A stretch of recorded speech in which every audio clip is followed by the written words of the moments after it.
À la lecture du testament, mon grand-père milliardaire a laissé des millions d'euros à tout le monde. Moi, je n'ai eu que 50 euros. Pas 50 000 euros. Pas un chèque symbolique. Juste 2 billets neufs glissés sur la table comme une pensée après coup. Mon père a souri, le genre de sourire qui dit « Je l'ai toujours su ». Mon frère a ri, sans même essayer de le cacher. Quelqu'un a marmonné, il fallait s'y attendre. Je n'ai rien dit. J'ai juste fixé l'argent dans mes mains, sentant la pièce se refermer sur moi. Parce que mon grand-père n'avait jamais été négligent. Ni dans les affaires, ni avec les gens. Et ça semblait délibéré. Quand j'ai incliné les billets sous la lumière crue du bureau, j'ai remarqué quelque chose d'étrange, une petite marque, presque invisible, presque rien. Mais mon grand-père m'avait dit un jour, si tu veux cacher la vérité, mets-la là où personne ne prend la peine de regarder. 1 heure plus tard, je me trouvais dans un bureau de banque silencieux, faisant glisser ses 50 euros sur le comptoir. Le directeur a baissé les yeux sur l'argent, puis il s'est figé. Je m'appelle Chloé, et dans ma famille, je n'ai jamais été celle de qui on attendait grand-chose. Non pas parce que j'étais irresponsable, non pas parce que j'étais un échec, mais parce que j'étais silencieuse. Tandis que mon frère, Léo, a appris très tôt à parler fort, à prendre de la place et à transformer chaque conversation en une opportunité, j'ai appris à m'asseoir en retrait et à observer. Pendant que mes parents louaient son ambition, sa confiance, son avenir, ils me décrivaient avec des mots plus doux, Chloé est gentille. Chloé est facile à vivre. Chloé ne demande pas grand-chose. Ce qu'ils voulaient vraiment dire, c'était « Chloé ne causera pas de problème ». Mon grand-père, Guillaume, était le seul qui semblait remarquer la différence. Pour le monde, il était un milliardaire, un homme qui avait bâti un empire à partir de presque rien. Les gens se redressaient quand il entrait dans une pièce. Les banquiers riaient un peu trop fort à ses blagues. Les politiciens rappelaient ses appels en quelques minutes. Mais pour moi, il était juste Papy Guy, l'homme qui buvait son café noir, qui détestait le bruit inutile, qui croyait que le silence en disait plus sur une personne que les mots ne le pourraient jamais. Quand sa santé a commencé à décliner, la famille est soudainement devenue très occupée. Tout le monde venait lui rendre visite, mais jamais pour longtemps.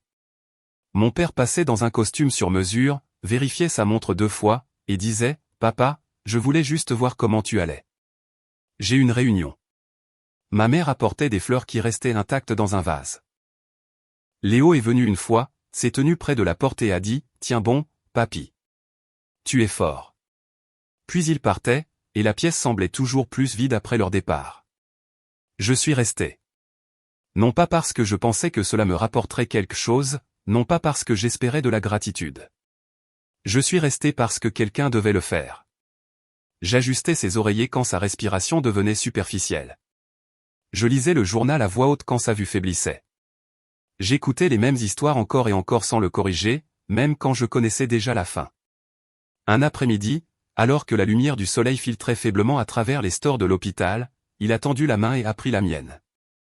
Sa poigne était fragile mais intentionnelle. « Tu entends ça ?» demanda-t-il doucement. « Entendre quoi ?» ai-je chuchoté. « Le silence » dit-il. « La plupart des gens en ont peur. » Il m'a regardé, alors m'a vraiment regardé comme s'il mémorisait mon visage. « Toi, tu n'as pas peur ?» a-t-il continué. « C'est pour ça que tu es encore là. » J'ai dégluti difficilement. « Bien sûr que si. » Il a souri faiblement. « Non, tu as peur d'être invisible. C'est différent. » Je ne savais pas quoi répondre à cela.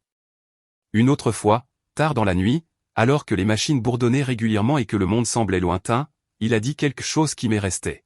« L'argent ne montre pas qui sont les gens », murmura-t-il. « Il ne fait qu'enlever le masque plus vite. » J'ai ri doucement. « On dirait que tu prépares quelque chose. » Ses yeux ont brillé d'une lueur que je n'ai pas pu déchiffrer. « Peut-être », a-t-il répondu. Je pensais que c'était juste les médicaments qui parlaient. Je ne savais pas qu'il était déjà en train de décider qui j'allais devenir. Quand il est parti, il l'a fait tranquillement. Pas de dernier mot dramatique. Pas de longs adieux. Juste un lent relâchement de ma main, et puis plus rien. Je me souviens d'être resté là après, incapable de bouger, pensant à une seule et unique chose encore et encore, maintenant, je suis vraiment seul. Parce que la seule personne qui me voyait, qui n'avait jamais eu besoin que je sois plus bruyante, plus vive ou différente, était partie. Et je n'avais aucune idée que même dans la mort, mon grand-père continuait de veiller. Les funérailles étaient exactement comme mon grand-père les aurait voulu, simples, maîtrisées, sans discours inutiles. Des costumes noirs remplissaient la petite chapelle. Des chaussures cirées s'alignaient proprement le long de l'allée, des fleurs blanches étaient disposées avec une précision chirurgicale. Tout avait l'air cher. Tout avait l'air respectueux. Et pourtant, rien de tout cela ne semblait réel. Je me tenais près du fond, les mains jointes fermement devant moi, regardant ma famille interagir comme des acteurs qui avaient trop bien répété leur rôle. Mon père parlait d'une voix basse et stable, serrant des mains, hochant la tête solennellement. Ma mère s'essuyait les yeux à des moments soigneusement choisis. Léo se déplaçait dans la foule avec assurance, acceptant les condoléances comme si elles lui appartenaient. Personne ne se tenait à mes côtés. Personne ne m'a demandé si j'allais bien. Il n'en avait pas besoin. Dans cette famille, cette question n'était jamais posée à moins qu'il n'y ait quelque chose à gagner de la réponse. J'ai entendu des murmures flotter dans la pièce, doux mais vifs. Alors, combien penses-tu qu'il a laissé ? J'ai entendu dire que l'immobilier seul vaut une fortune. Léo est probablement à l'abri pour le reste de sa vie. Chaque phrase atterrissait comme une petite coupure silencieuse. Je me suis dit de ne pas écouter. Je me suis dit que ce n'était pas le moment, mais le deuil vous rend sensible d'une manière inattendue. Chaque mot semblait plus fort, chaque regard plus lourd. À un moment donné, j'ai croisé le regard de mon père de l'autre côté de la pièce. Pendant une seconde, j'ai cru qu'il allait venir. Dire quelque chose, n'importe quoi. Au lieu de cela, il m'a fait un bref signe de tête et s'est retourné vers une conversation sur la logistique. L'avocat nous contactera la semaine prochaine, a-t-il dit à quelqu'un à côté de lui. Nous nous occuperons des détails. Nous, comme si je n'étais pas juste là. Après la cérémonie, les gens ont commencé à partir rapidement. Il n'y a pas eu d'étreinte prolongée, pas de souvenirs partagés échangés avec chaleur, juste des adieux polis et des plans qui se formaient déjà pour la suite. L'argent a cette façon de faire. Il pousse les gens vers l'avant, ne les laissant jamais rester trop longtemps dans le passé. Au cimetière, alors que le cercueil était descendu dans la terre, j'ai senti quelque chose se briser en moi. C'était ça, la fin de la seule relation de ma vie qui n'avait jamais semblé conditionnelle. Je voulais crier. Je voulais exiger que quelqu'un remarque à quel point c'était injuste. Au lieu de cela, je suis resté là, en silence, parce que le silence était ce pourquoi j'avais toujours été doué. Plus tard dans la soirée, c'est moi qui suis retourné dans l'ancienne maison de mon grand-père. Pas mes parents, pas Léo. Moi. L'endroit sentait légèrement la poussière et les vieux livres. Je me suis déplacé lentement de pièce en pièce, touchant des objets familiers comme s'ils pouvaient disparaître si je ne le faisais pas, sa montre sur la commode, le fauteuil près de la fenêtre où il avait l'habitude de s'asseoir l'après-midi, le bureau où il gardait ses notes manuscrites, des chiffres griffonnés en lignes serrées et délibérées. Je me suis assise dans ce fauteuil et je me suis enfin autorisé à pleurer. Pas bruyamment, pas de façon dramatique. Juste neuf pour laisser la douleur respirer. Quelques jours plus tard, une enveloppe est arrivée par la poste, papier épais, lettrage formel, lecture du dernier testament de Guillaume Moreau. L'adresse était celle d'un cabinet d'avocats du centre-ville. La date était soigneusement entourée d'encre bleue. Mes mains tremblaient en la tenant. Je ne m'attendais pas à grand-chose, je m'étais entraîné à ne pas le faire. Pourtant, une petite pensée dangereuse s'est glissée en moi avant que je puisse l'arrêter, peut-être qu'il s'est souvenu. J'ai plié la lettre soigneusement et l'ai posée, ignorant qu'au moment où j'entrerais dans ce bureau, tout ce que je croyais sur ma place dans cette famille allait être publiquement mis à l'épreuve. Le cabinet d'avocats était plus froid que ce à quoi je m'attendais. Pas en température, en sensation. Du bois poli, du verre dépoli, des fauteuils en cuir disposés avec une symétrie parfaite, comme si la pièce elle-même nous rappelait qui avait sa place ici et qui ne l'avait pas. Je suis arrivé quelques minutes en avance et j'ai pris le siège le plus éloigné du bout de la table, me faisant instinctivement toute petite. Un par un, les membres de ma famille sont entrés. Mon père, Frédéric, s'est dirigé directement vers l'avant et s'est assis comme si le siège l'attendait. Ma mère a suivi, les lèvres pincées en une fine ligne. Léo est entré en dernier, détendu, confiant, souriant déjà comme s'il savait comment cela se terminerait. Personne ne m'a salué. Personne ne m'a demandé comment je tenais le coup. L'avocat, Maître Dubois, s'est éclairci la gorge et a ouvert le dossier devant lui. Nous sommes ici pour lire le dernier testament de Guillaume Moreau, dit-il calmement. Mon cœur a commencé à battre la chamade. Le premier nom était celui de mon père. Frédéric Moreau, Maître Dubois, un héritage total de 4,5 millions d'euros. Mon père s'est penché en arrière dans son fauteuil, une lueur de satisfaction traversant son visage avant qu'il ne la masque par un signe de tête solennel.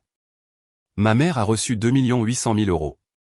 Elle a expiré un souffle qu'elle retenait et a pris la main de mon père. Puis Léo, 1,8 million d'euros. Il n'a même pas essayé de cacher son sourire.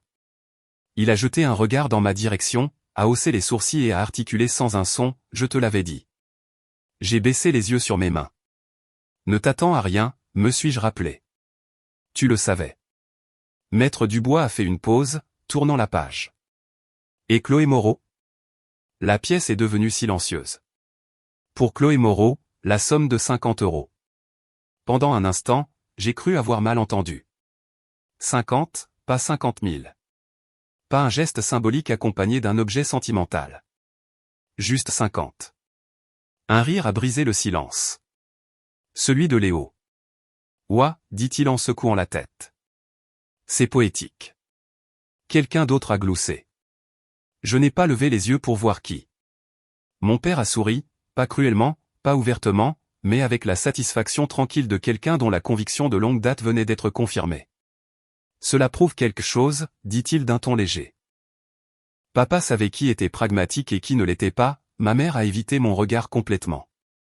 J'ai senti une chaleur monter à mon visage, puis s'estomper, laissant derrière elle quelque chose de froid et de vide. J'ai attendu que l'avocat en dise plus, une explication, une lettre, un dernier message. Mais Maître Dubois a simplement fait glisser 2 billets sur la table vers moi. Veuillez signer ici, dit-il, d'un ton neutre, professionnel. J'ai ramassé l'argent. Il semblait plus lourd qu'il n'aurait dû. La pièce bourdonnait doucement autour de moi, des chuchotements, des chaises qui bougeaient, le soulagement silencieux de personnes qui avaient obtenu exactement ce pourquoi elles étaient venues. Personne ne m'a parlé. Personne ne m'a demandé si j'allais bien. Je n'ai pas pleuré. Je n'ai pas argumenté. Je ne me suis pas défendu. J'ai juste fixé les billets dans mes mains parce que mon grand-père n'avait jamais été négligent. Et quand j'ai légèrement incliné l'argent sous la lumière du plafonnier, je l'ai vu, une petite marque, si faible qu'elle aurait pu être une erreur. Sauf que je savais que non.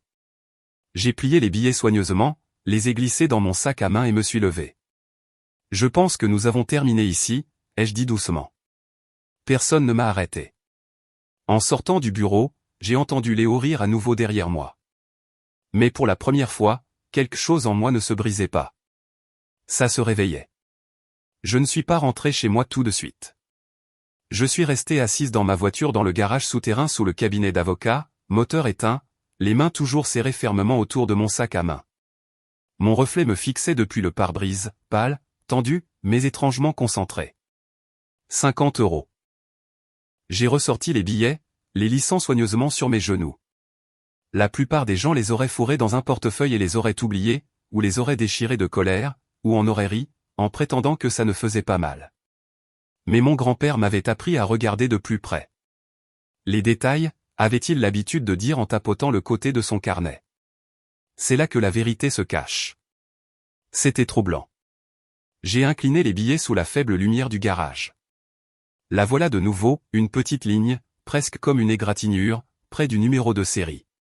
Pas aléatoire, pas accidentel. Une marque sur le premier billet, une autre sur le second. Mon pouce est accéléré. J'ai vérifié les numéros. Sur un billet, 3 chiffres étaient faiblement soulignés. Sur l'autre, 2 de plus, positionnés si précisément qu'ils devaient signifier quelque chose. Ce n'était pas une tache. Ce n'était pas de l'usure. Quelqu'un avait fait ça exprès. C'est lui qui a fait ça, ai-je pensé soudainement. L'idée m'a fait frissonner. Mon grand-père avait toujours été méticuleux. Il détestait laisser les choses inachevées, détestait les questions en suspens. S'il avait voulu ne rien me laisser, il ne se serait pas embêté avec 50 euros du tout.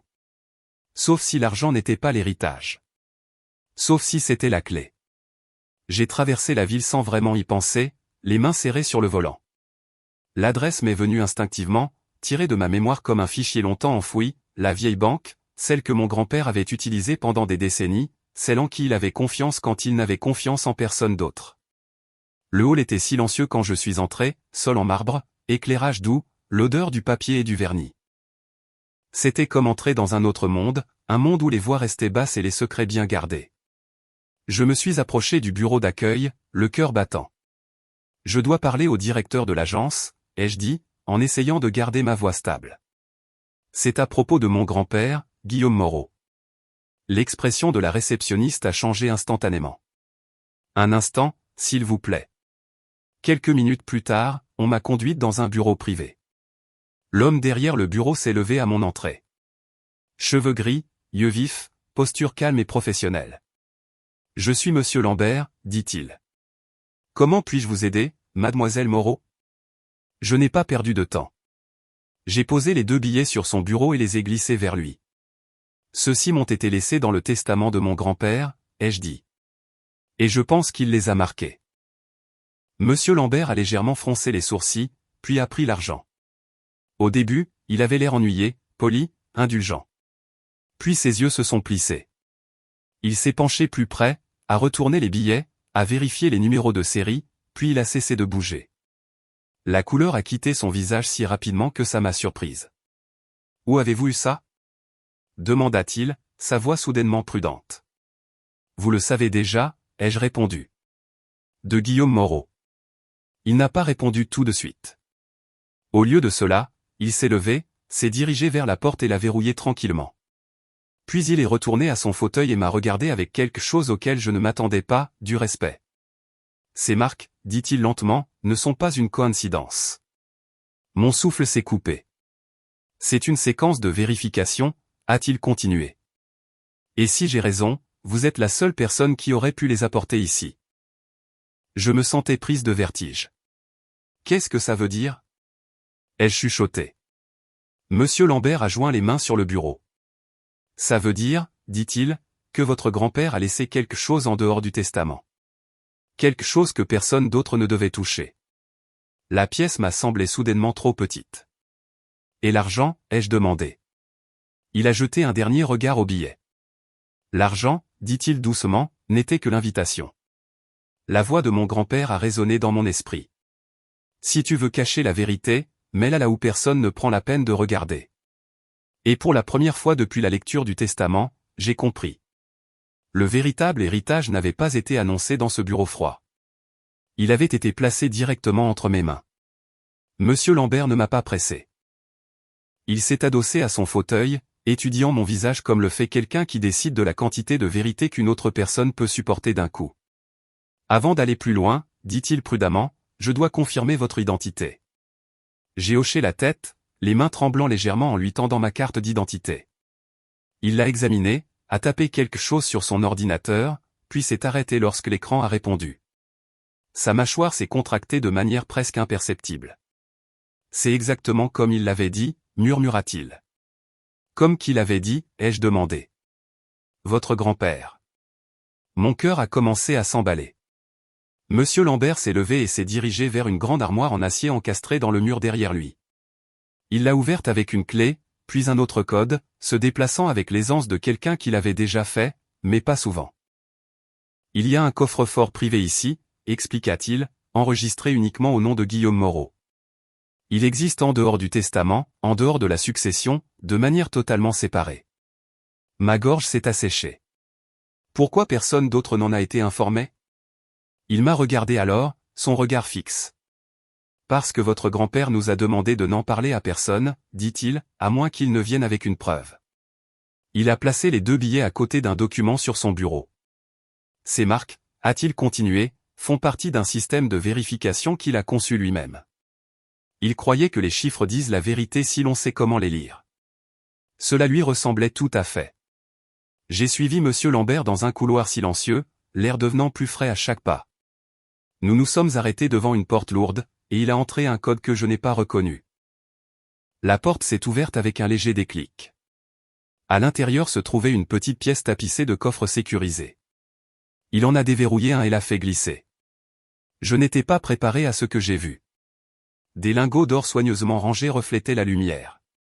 Des dossiers étiquetés avec des noms d'entreprises que j'ai reconnus instantanément. Des documents d'investissement, des obligations, des comptes. J'ai senti mes genoux faiblir. Ça, ai-je chuchoté. C'est environ 30 millions d'euros, a terminé calmement monsieur Lambert. Au bas mot. J'ai couvert ma bouche, les larmes brouillant ma vision. Mais ce n'était pas l'argent qui me serrait la poitrine.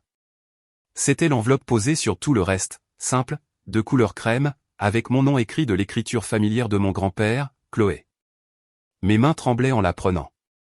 Il a laissé ça spécifiquement pour vous, dit doucement monsieur Lambert. Nous avions pour instruction de ne jamais l'ouvrir. J'ai hoché la tête, à peine capable de respirer. Nous sommes retournés au bureau, et une fois assise, j'ai enfin ouvert l'enveloppe. Le papier à l'intérieur était plié avec soin, comme s'il avait pris son temps, comme s'il savait que je le ferais. Ma chère Chloé, si tu lis ceci, cela signifie que tu as vu ce que les autres n'ont pas vu. Cela me dit déjà que j'avais raison. Des larmes ont coulé sur mes joues avant que je puisse les arrêter. Je t'ai donné 50 euros, non pas parce que c'est ce que tu méritais, mais parce que j'avais besoin que tu vois la vérité de tes propres yeux. L'argent ne change pas les gens, il ne fait qu'enlever les excuses. Je voulais que tu observes qui a souri, qui a ri, qui est resté silencieux quand tu as été rabaissé. Ces réactions comptent plus que n'importe quel discours à des funérailles. Ma poitrine s'est serrée douloureusement. Tu as été la seule à rester quand il n'y avait rien à gagner. Tu n'as pas demandé. Tu n'as pas insisté. Tu n'as pas joué un rôle. C'est pourquoi j'ai confiance en toi. J'ai pressé la lettre contre ma poitrine, mes épaules secouées de sanglots. Il avait tout vu. L'argent dans ce coffre n'est pas une récompense. C'est une responsabilité. Protège-toi avec. Construis une vie qui ne t'oblige pas à mendier le respect. Et quand ils viendront, souviens-toi de ceci, l'amour qui dépend de l'argent n'a jamais été de l'amour au départ. J'ai essuyé mes larmes et lu la dernière ligne. Ne te fais plus toute petite. Papy. Le silence qui a suivi semblait sacré. Monsieur Lambert s'est éclairci doucement la gorge.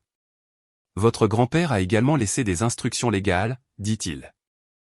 Si vous choisissez de poursuivre, nous pouvons établir une fiducie immédiatement. Anonyme, protégé. Personne ne peut y toucher sans votre consentement. J'ai pris une profonde inspiration. Dehors, ma famille était probablement en train de célébrer, de compter, de planifier. Ils pensaient que l'histoire était déjà terminée. Mais en pliant soigneusement la lettre et en la remettant dans l'enveloppe, j'ai réalisé quelque chose. Ce n'était pas la fin. C'était le moment où tout commençait vraiment. Et la prochaine fois que ma famille me regarderait, ils ne verraient plus la silencieuse. Ils ne m'ont pas laissé beaucoup de temps. 3 jours. C'est tout ce qu'il a fallu pour que la vérité fuite. J'étais encore en train de tout digérer, rejouant encore la lettre de mon grand-père dans ma tête quand mon téléphone a commencé à sonner sans arrêt. Des appels que j'ai ignorés. Des messages que je n'ai pas ouverts. Des messages vocaux manqués s'accumulant comme des signaux d'alarme.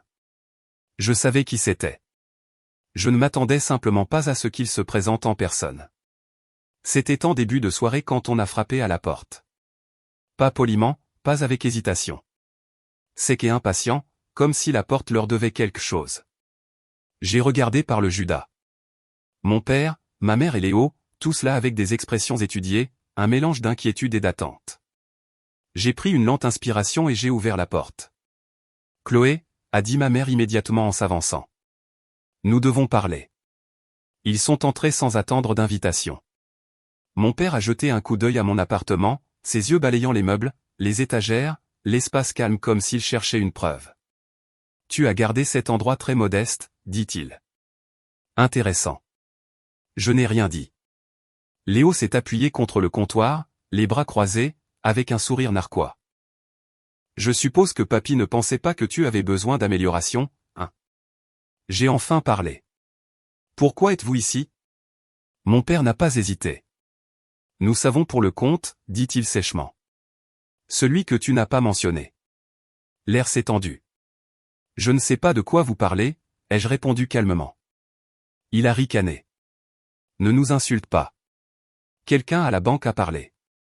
Nous savons qu'il y a plus de 28 millions d'euros. Ma mère a tendu la main vers mon bras. J'ai reculé. Chérie, dit-elle doucement. Ça n'a pas besoin de mal se passer. Nous sommes une famille. Léo a ri. Ouais, la famille. Cette chose que tu as oubliée à la seconde où tu es devenu riche. Quelque chose a cédé, pas bruyamment mais nettement. Vous avez ri de moi, ai-je dit, à la lecture du testament. Vous vous en souvenez? Silence. Quand on m'a tendu 50 €, ai-je continué, ma voix stable mais tranchante, est-ce que l'un de vous m'a défendu? Est-ce que quelqu'un a dit que c'était injuste? Mon père a froncé les sourcils. Ce n'est pas la question. Si, ai-je dit. C'est exactement la question. Léo a levé les yeux au ciel. D'accord. Et alors? Papy avait ses raisons. Il t'a toujours préféré de toute façon.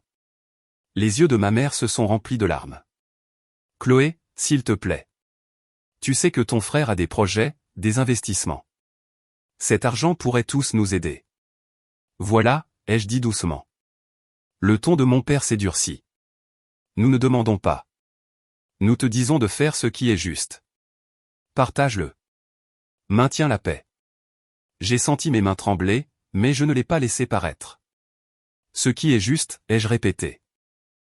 Selon qui? Selon les liens du sang, a-t-il lâché. J'ai sorti un dossier de mon sac. Selon la loi, ai-je dit en le posant sur la table. Ils se sont figés. Qu'est-ce que c'est? A demandé Léo. Les instructions légales de mon grand-père, ai-je répondu. Celles que vous ne connaissiez pas, j'ai ouvert le dossier et j'ai fait glisser les documents vers eux. Ce compte est détenu en fiducie, ai-je continué. Séparé du testament, entièrement légal, entièrement protégé. Le visage de mon père s'est assombri. Tu as planifié ça. Non, ai-je dit. C'est lui. Ma mère a murmuré, Chloé, ne fais pas ça. J'ai croisé son regard. Je ne fais rien. J'honore ses volontés. La voix de Léo est devenue acérée. Tu te crois meilleur que nous maintenant? Non, ai-je répondu. Je crois que j'en ai fini d'être plus petite. Mon père s'est redressé. Si tu ne partages pas, nous le contesterons. J'ai hoché la tête une fois. Vous pouvez essayer, ai-je dit. Mais il y a une clause dans le testament. Toute contestation judiciaire annule votre héritage. La pièce est devenue immobile. Le sourire narquois de Léo a disparu. C'est du bluff. Ça a été lu à voix haute, ai-je dit. Vous étiez là. Mon père a serré la mâchoire. Ma mère nous a regardés, paniqués. Tu ne ferais pas ça, a-t-elle chuchoté. C'est déjà ce que je fais, ai-je répondu. Ils sont restés là un long moment, réalisant qu'ils avaient mal calculé. Finalement, mon père s'est tourné vers la porte. Tu le regretteras, a-t-il dit. Peut-être. Mais alors que la porte se refermait derrière eux, le silence qui a suivi ne semblait pas vide. Il ressemblait à un soulagement. Pour la première fois de ma vie, je ne me préparais pas à un impact. Je tenais bon, et je savais sans l'ombre d'un doute que c'était le moment pour lequel mon grand-père m'avait préparé depuis le début. Le silence après leur départ ne s'est pas terminé cette nuit-là. Il s'est étendu. Au début, c'était subtil. Mon téléphone a cessé de sonner. Les discussions de groupe ont disparu. Des invitations que je n'attendais jamais sont soudainement devenues remarquables par leur absence. J'ai été retiré du calendrier familial sans un mot. Les anniversaires sont passés. Les fêtes sont venues et reparties. Pas de message, pas d'explication, juste le silence. Je mentirais si je disais que ça ne faisait pas mal. Certains soirs, je restais assis seul sur mon canapé, fixant mon téléphone, me demandant si j'étais allé trop loin, si j'avais été trop dur, si me choisir avait signifié choisir la solitude. Parce que personne ne parle vraiment de cette partie-là. Ils vous disent de fixer des limites. Ils vous disent de protéger votre paix. Ils ne vous disent pas à quel point cela peut sembler vide au début. Mes parents n'ont pas appelé. Léo m'a bloqué sur les réseaux sociaux. Je l'ai découvert par accident en essayant de consulter son profil, et il n'était tout simplement plus là. J'ai fixé l'écran vide plus longtemps que je n'aurais dû. Alors, c'était ça. J'avais enfin dit non. Et c'était le prix à payer. Je me suis concentré sur le travail, sur la routine, sur le fait de garder ma vie intentionnellement petite et tranquille, exactement comme mon grand-père avait vécu malgré tout ce qu'il possédait. Je n'ai pas acheté un plus grand logement. Je n'ai pas changé mon style de vie. Je n'ai rien publié en ligne. L'argent est resté exactement là où il était, protégé, intact, invisible. Parce que la vérité, c'est que l'argent n'avait jamais été ce que je voulais. Ce que je voulais, c'était la sécurité. Quelques semaines plus tard, je me tenais dans le couloir d'un palais de justice, signant des documents pour finaliser la fiducie. L'avocate m'a tout expliqué avec soin, en insistant sur des mots comme protection, consentement, contrôle. Cela garantit que personne ne peut vous faire pression, a-t-elle dit doucement. Ni maintenant, ni plus tard. J'ai hoché la tête. La pression avait défini toute mon éducation. C'était la première fois que je m'en sentais libéré. La vie a avancé par petites touches silencieuses. J'ai eu Camille 1 an plus tard. Elle est née un mardi matin pluvieux, minuscule, le visage rouge et parfaite. Quand l'infirmière l'a placée dans mes bras, quelque chose en moi s'est complètement réorganisé. Je l'ai regardée et j'ai fait une promesse que je n'ai pas prononcée à voix haute, tu n'auras jamais à mériter l'amour en te faisant plus petite. Mes parents ne sont pas venus à l'hôpital. Ils n'ont pas envoyé de fleurs. Ils n'ont pas demandé.